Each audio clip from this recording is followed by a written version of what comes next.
Para comprender la historia de Carmona es necesario analizar su entorno. La ciudad se asienta en el fértil valle del Guadalquivir, pero en una elevación de terreno conocida como los Alcores, que en la antigüedad la convirtió en un objetivo prácticamente inexpugnable para sus conquistadores. La proximidad del Guadalquivir y el Corbones, así como de otros recursos naturales, como la costa y zonas mineras, junto al hecho de rodearse de las tierras de la Vega que garantizaban la riqueza agrícola y de situarse en el paso obligado hacia el río, explican su interés estratégico. Carmona era un cruce de caminos bien defendido, pero tenía un flanco débil, el lado oeste. Por eso sería aquí donde se llevaría a cabo la construcción de una fortaleza que terminaría siendo el Alcázar de la Puerta de Sevilla.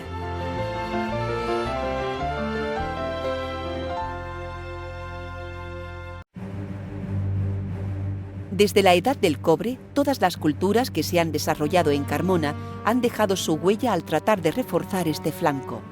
De aquella primera obra, ejecutada entre el siglo IX y el siglo VIII a.C., quedan algunos restos.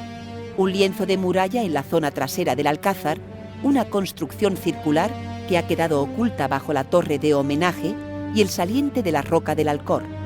Sobre estos restos, que son los más antiguos documentados en el conjunto, se conservan en pie los correspondientes a la etapa cartaginesa, momento en que se levantó lo que sería la base de la obra conservada hoy en día. Si caminamos rodeando la estructura hacia el lado opuesto al arco de entrada, encontraremos a nuestra izquierda una sección de foso cartaginés donde podremos ver su característica forma en V. De hecho, se sabe que en época cartaginesa se encontraban en uso dos fosos defensivos paralelos y uno perpendicular al bastión cartaginés. Pero la imagen definitiva que muestra en la actualidad también debe mucho a la época musulmana. Otro resto evidente de la cultura islámica en la entrada al conjunto lo podemos observar precisamente en la puerta. Se trata de dos arcos. El primero que encontramos es un arco de herradura de época almohade, datado entre finales del siglo XII y principios del siglo XIII. Este primer arco da paso a otro arco más antiguo, fechado en el período califal, entre los siglos X y XI. Además de estos dos arcos, existe un matacán, es decir, una estructura voladiza que sobresale de la puerta. El matacán y los dos arcos forman en realidad un cuerpo que se antepone a la obra original de la puerta de época romana. Fechada a comienzos del siglo I, la puerta romana que descubrimos al traspasar los arcos musulmanes se compone de dos espacios cubiertos con bóveda de cañón.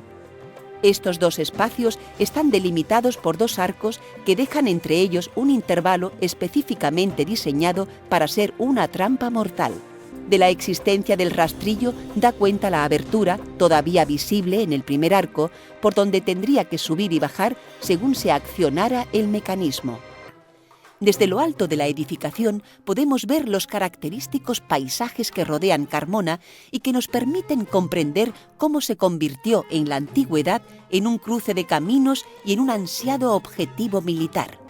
La altura de esta terraza nos permite abarcar con la vista toda la ciudad con un perfil vivo y cambiante que nos muestra en la distancia los signos de las culturas que aquí se han desarrollado y que nos anima a seguir conociendo más páginas de la historia escrita en sus casas, sus calles y sus monumentos.